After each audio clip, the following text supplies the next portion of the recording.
Dans cette vidéo, je vous propose de découvrir un relais analogique UHF, le RT97 de la marque Retevis.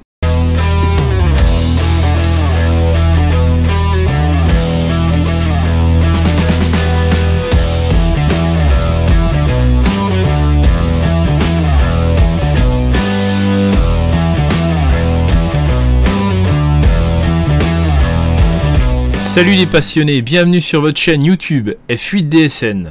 Toujours dans l'optique de vous présenter du matériel original lié aux radiocommunications, cette fois c'est un relais analogique UHF portable et transportable que je vais vous présenter. On fait un rapide déballage, on se retrouve ensuite pour les caractéristiques et bien sûr un tout petit essai.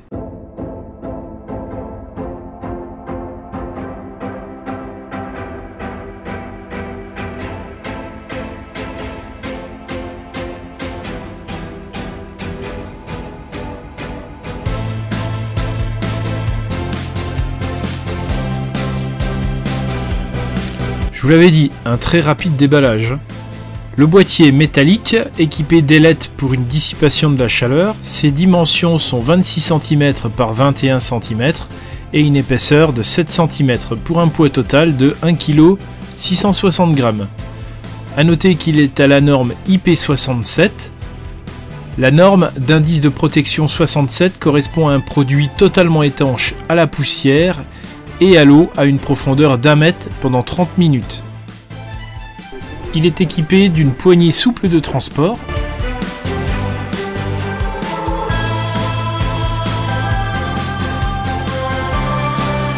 un petit écran LCD type Baofeng UV5R vous indiquant le fonctionnement de l'encodeur-décodeur CTCSS ou DCS. Le N s'affiche si vous êtes en FM étroite, ce qui est recommandé. Première ligne de fréquence, la réception. Deuxième ligne de fréquence, la fréquence d'émission. Le H ou le L, le niveau de puissance. BUSY s'affichera lors de la réception d'un signal. Le S-mètre pour le niveau de signal reçu. Et enfin, la clé si les commandes sont verrouillées.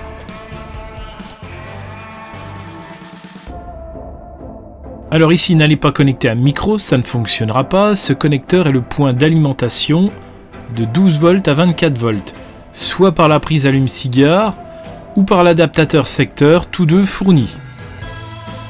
Par contre, dans ce cas de figure, ce n'est pas une alimentation via USB, mais le paramétrage par ordinateur à l'aide du logiciel RT97, extrêmement facile à utiliser. De l'autre côté, le connecteur d'antenne en SO239, connecteur très adapté à l'UHF. Non, je plaisante évidemment, hein. Le seul avantage, c'est la fiche la plus facile à souder quand elle est soudée. Si, ça arrive, j'ai déjà vu des prises PL non soudées. Je vous invite maintenant à découvrir l'intérieur. La platine écran. La partie alimentation se trouve derrière le connecteur 4 broches, alimentation de 12 à 24 volts. Le module de réception et d'émission, sortie SMA, puissance jusqu'à 10 watts. Et enfin le duplexeur, équipé de 3 cavités réception et 3 cavités d'émission. Duplexeur pouvant travailler entre 5 et 12 MHz d'écart entre le couple de fréquences, ce qui est parfait pour la bande 70 cm. Plus l'écart sera grand, mieux ce sera. Faire très attention lors du choix de ne pas gêner d'autres installations répétitrices ou tout autre type de trafic. À la commande, vous pourrez indiquer les fréquences de travail, ainsi votre duplexeur arrivera prêt à l'emploi. Je vais faire un test. Donc, le répéteur va recevoir sur 430 025 R pour la réception et il va retransmettre sur 439 975 T transmission. J'ai paramétré le canal 1, nous sommes en FM étroite et en puissance réduite sur une antenne fictive. L'émetteur sera le Yaesu FT5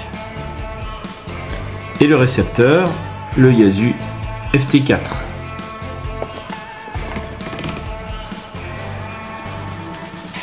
F8DSN test, Foxtrot 8 Delta Sierra November test. Foxtrot 8 Delta Sierra November test.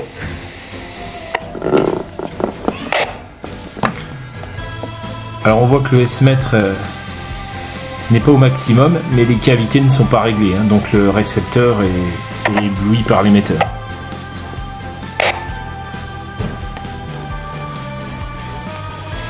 FA8 DSL en test. Les caractéristiques principales de ce relais RT97 de la marque Retevis sont donc fréquence d'utilisation 400-470 MHz, espacement 12,5 ou 25 kHz, puissance d'émission 10 watts maximum, tension de fonctionnement 12 à 24 volts, offset 5 à 12 MHz, mode de transmission F3E, donc la FM analogique, 16 canaux programmables, température de fonctionnement de -30 à 60 degrés, dimension 26 par 21 par 7 cm et poids 1,660 kg. Certes non équipée de logique, de synthèse vocale ou encore de commande à distance, cette station relais compacte, prête et facile à mettre en œuvre peut remplir un grand nombre de missions. Réaliser par exemple un relais local ou urbain, créer un réseau de radio temporaire, grâce à une installation portable ou mobile pour des opérations de soutien, d'assistance ou de secours, pour tester également des sites en vue de monter un relais permanent. Voilà, certains diront que 10 watts c'est faible, peut-être, mais c'est pas mal déjà, mais surtout la taille du duplexeur ne permet pas de passer de fortes puissances.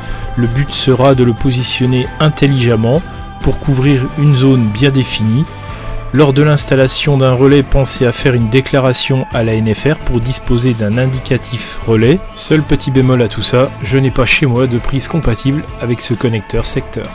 Ça vous a plu? Ok, alors s'il vous plaît, un pouce positif, merci. Abonnez-vous si vous ne l'êtes pas, c'est gratuit. Je vous dis à très vite pour d'autres découvertes. 73.